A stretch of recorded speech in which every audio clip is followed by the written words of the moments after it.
Okay, so Rousseau is going to be the last of the three major philosophers from the Enlightenment that we're going to look at that deal with humans in a state of nature and human nature.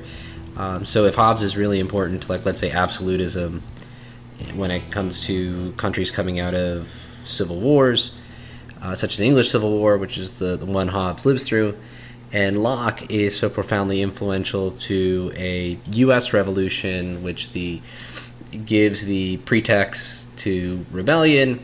Rousseau is kind of the critic of all of these other people. Now, he does think about the idea of natural rights, and he does talk about social contracts, so there's some Hobbes in there and there is some Locke in there, but it is going to be a critique of a lot of the stuff that many Enlightenment thinkers believe. So first and foremost, what Rousseau is trying to think about is, hey, is the world going forward? And he comes to the answer that yes, but then we always seem to combine forward and progress together. So for Rousseau, the question is, not only are we getting more, but is getting more making us better? And it goes back to his childhood growing up in Geneva and then moving to France, and that's huge. Geneva is basically like Spartan living. It is a kind of puritanical place. There's a lot of shunning of material possessions, and that's how he's influenced when he's young. And then he goes to Paris, which is the exact opposite of that. So he has a lot of critiques about this. So he's in a unique position to discuss the idea of consumption. So the important things that Rousseau contributes to us is what is in his discourse on the origins of inequality of mankind, and we'll talk a little bit about that.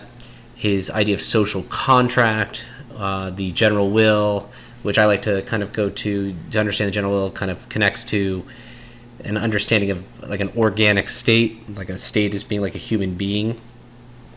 And then Emile, because he's the guy who gives you child-centered education, so you should probably know that as well. So the first part, and the first thing to really look at, is Rousseau's discourse on the origins of inequality of mankind.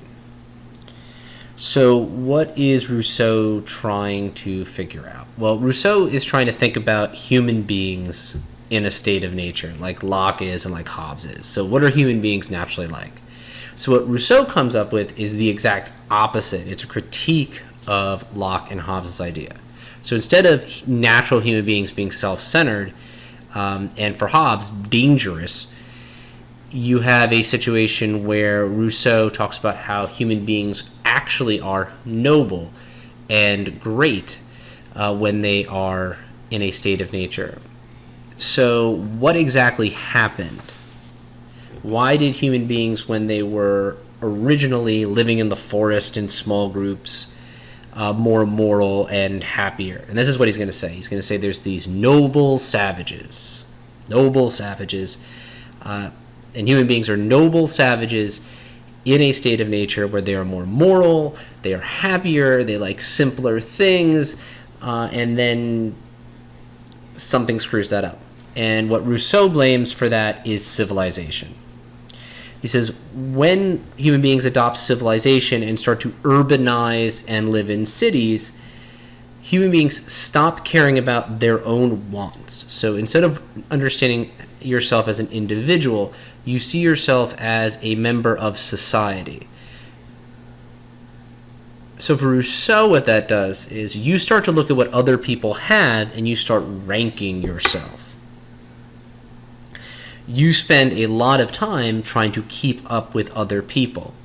Now for Rousseau, this is a rejection of the self, because you stop knowing what you want. You don't even think about what you want. You think about status, and you think about what to buy, and you don't really think about what fulfills you, and it makes you profoundly unhappy. And this is the twist. For Rousseau, property does not give freedom like it does for Locke. Property enslaves. And here's how you can make that argument, or at least here's how Rousseau makes that argument. The commodities we purchase begin to rule us. So in other words, what ends up happening is you believe you need certain things. And to not have those things makes you feel like you're less of a person. But getting those things makes you less happy. So in other words, it doesn't make you depressed. But getting the new things, happiness is not as good as the pain of not having it. So you're just not feeling better. You're continuously trying to maintain a level of disappointment. And then you spend a lot of your time trying to maintain what you have to keep that status. So you need the big house in the nice neighborhood, in the elite school for your kids with the nice cars, and you can't afford it.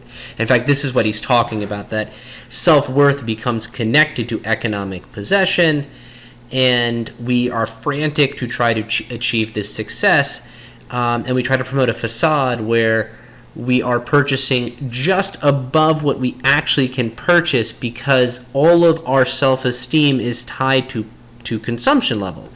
So in his idea of a modern society, we value people who can buy more things, not anything else. So in a lot of ways, this is right. Who are our heroes? Our heroes on television a lot are people who can buy stuff, people who can consume at a really high level.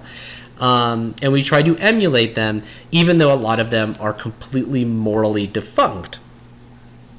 Okay, and that's what he's trying to say. So his advice is to try to go back to a much more kind of civic-minded, Spartan-esque type of way of living, to kind of push a lot of this opulence out, consumption opulence. And it really plays well, especially when we talk about the French Revolution. It plays well in the French Revolution.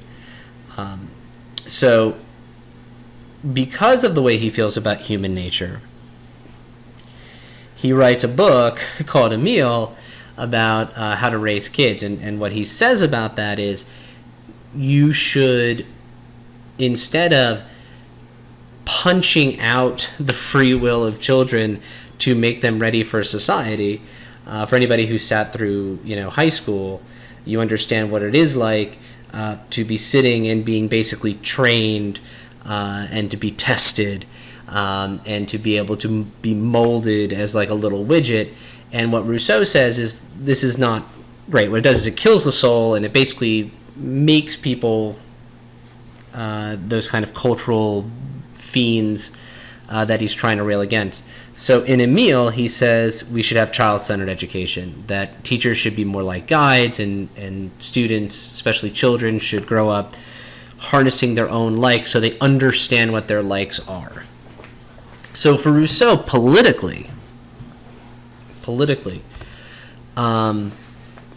he believes that human beings should gather together and to make a political statement together on multiple times. On multiple occasions. So what Rousseau doesn't believe in is representative democracy, because what he believes is if you vote for representatives, you're ceding your individuality to elites, and the elites, or at least you feel like the elites, are not doing and not caring about you. So becomes a disconnect between elites and the average person, and people start to get angry at those elites and blame those elites. And for anybody who, I'm taping this in 2016, if anybody's looking around the world at the moment, that seems there's a lot of that. So what Rousseau suggests is the coming together of what he calls the general will. And the general will is kind of hard to pinpoint. It's more than just like what individual votes are. It's kind of the embodiment of the people. I like to think of it as like, if you think of like a state or a society as a human being, where like everybody is like an individual cell, and the general will comes together when all the cells come together and decide to go somewhere, like the body decides to move, and like all the organs and all the cells have to kind of go together for the society to work. And if the cells decide not to do that, there's a problem, so everything has to kind of work together. But he feels that this is more of a democracy. So what you would get is everybody would come together and would give the general will of the public, and then the people and the ministers would be in charge of enforcing that general will. So Rousseau becomes extraordinarily important, especially when it comes to the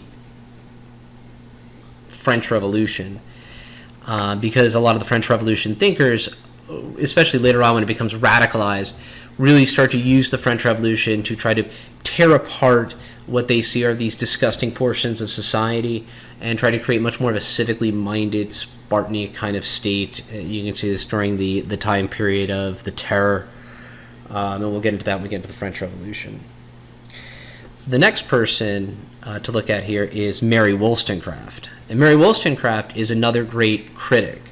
So the Enlightenment does have some problems, and Rousseau brings some of them out, because Rousseau talks about the idea that the assumption of more is always progress, and that's a great thing to think about, which is just because we're consuming more and just because you can listen to things and you can find things on the internet and you can, is that necessarily progress? Are we getting better, or are we actually just getting worse and we just have more stuff? Another critique of the Enlightenment, before I get to Wollstonecraft, is that a lot of the Enlightenment thinkers are also blatantly racist. And if you read most of the Enlightenment thinkers, they will say things that will make you cringe about how racist they are. So there are a lot of faults here, but they are extremely influential. And Mary Wollstonecraft uses Enlightenment theory as a way for empowerment, specifically for women, because women have very little power within society, in Western society, especially during this time period. And what Wollstonecraft will argue is that women have reason, and that because they have reason, they should not have to be oppressed. So a lot of these Enlightenment thinkers talk about how there should not be monarchies, and people have these natural rights that cannot be trampled upon, and people deserve freedom and education, and then they come home and they run their home like a despotic monarch. And because of that, women have very little rights. And for Mary Wollstonecraft, this is a giant, this is unbelievable hypocrisy. So she's a huge advocate for female empowerment, about power over oneself, the ability to become educated, because women were generally not allowed to be educated as much. And she serves as a great critiquing point of the limitations of the Enlightenment. Because during her own time, she's read, but she's not taken as seriously. And that there is, even though there's this outflowing of these incredible ideas, there are a lot of limitations to them.